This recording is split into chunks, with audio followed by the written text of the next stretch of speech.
years ago, I started a business that I believe God was calling me to start. And right now, I feel like it has failed completely, almost completely. And in this video, I'm going to be taking you through what this business is, how I went about putting it to life, and one mistake I realized today that was the greatest downfall of the business. But there's a twist. I am not quitting. So watch till the end to find out how I will be recovering from this downfall.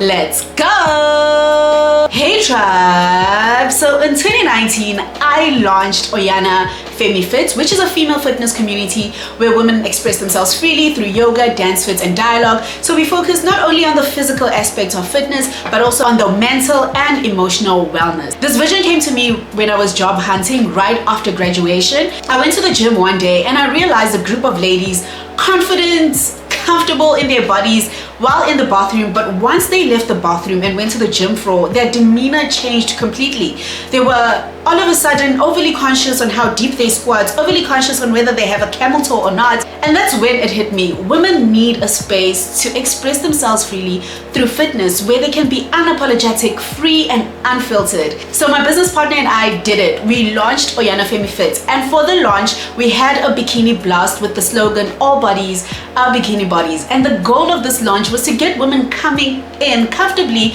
with the body that they have today, while understanding that body positivity isn't only about being confident and positive about how your body looks, but the greatest form of body positivity is actually taking care of your body. And the launch was a success.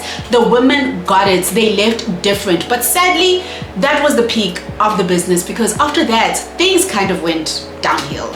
We hosted most sessions of the yoga, dance fit, and dialogue, but we hardly profited. At best, we broke even, and at worst, we would lose money because we would spend so much money and sometimes nobody would actually show up, and that's the tough part of it. The business became inconsistent and unstable, and we tried so many things, but it never seemed to work. I was frustrated, I was tired, and the business felt like a failure. And when my business partner decided to walk away from the business, it crushed me. But that's when I realized the biggest mistake that I had made. I invited God into the vision, but I didn't invite him into the process. I let him guide me to the launch, but once things got going, I started relying on myself, on my own strength, on my own plans, on my own ideas, and I stopped seeking him week by week, project by project, or session by session. I literally treated God like a launch pad and not a business partner, and that's what cost me. And here's what I want you to take away from this part. Don't just seek God for the start of a thing. Also seek him for the sustainability of it. And also don't just assume his silence is approval. Sometimes you need to ask him, you need to invite him, you need to seek him. We have this thing of praying and fasting for open doors, but once the door opens, we don't invite God into the room. And that's so wrong. Please do not make that mistake. That's the same mistake that I did. And honestly, this part wasn't just like a business lesson for me, but it also was a spiritual one. So now that I have all this revelation and this whole business to myself, what is the way forward?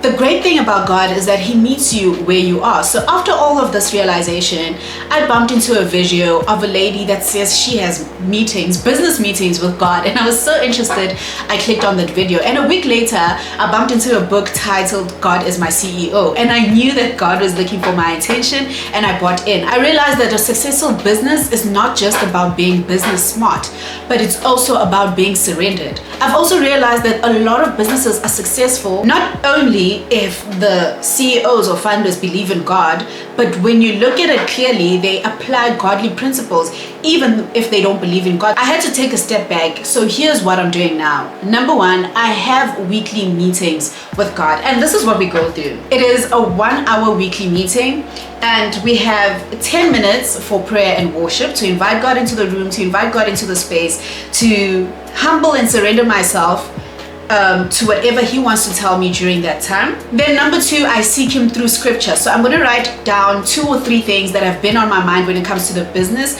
and I'm going to find scripture that can help me answer the concerns that I have about the businesses, the questions I have, or the ideas that I have. Then we go into number 3, where I review the challenges within the business and the desires for the business. So I'll literally just sit down and tell God, these are the challenges. What do you think? And I'll just sit there and wait and wait and wait.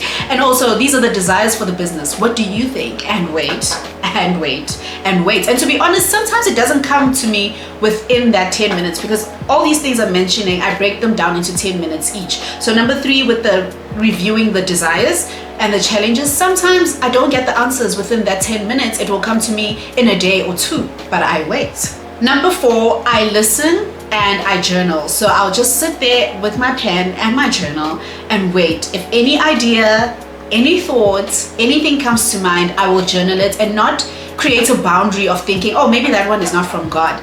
Literally everything that comes to me within that 10 minutes, I journal. Number 5, I get clear on the practical steps which I will be taking within the next week. So that keeps me accountable to God. So based on the meeting and what I've journaled and what has been on my mind, what are practical steps that I can take within the week? And that keeps me accountable, because I'm like, oh, next week, one day, I need to meet with God and I haven't got the work done. So it also keeps me accountable to God as my business partner. And number 6, I have 10 minutes where I close with just prayer for whatever I've covered or whatever I'm going to be doing. And also just gratitude for the time that I've spent with God, for the ideas that He has given me, for the answers that He has given me, and just also once again surrendering the business to God. I did get this from the video that I saw of the lady that has her business meetings with God, and I will link it here so that you can also check it out if possible. If not possible, you will see it in the link on the bio.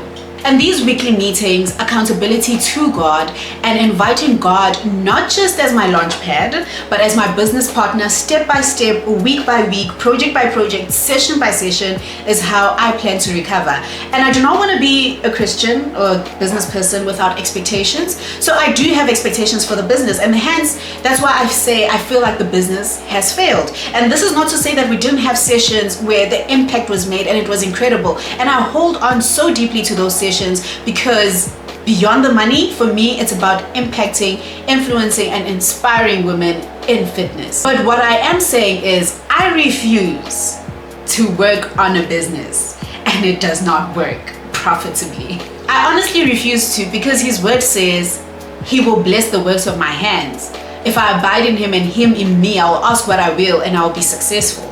And He also says He knows the plans that He has for me, plans to prosper me and not to harm me, and to give me a hope and a future. And to be honest, I feel like this business is my future. I honestly want this to be the legacy that I leave behind. So for me, it is a big thing. And if you want to become part of this big thing, we are rebranding and relaunching soon. So follow us on Instagram to stay up to date on what's coming next. And it will be super exciting. And I say again, big.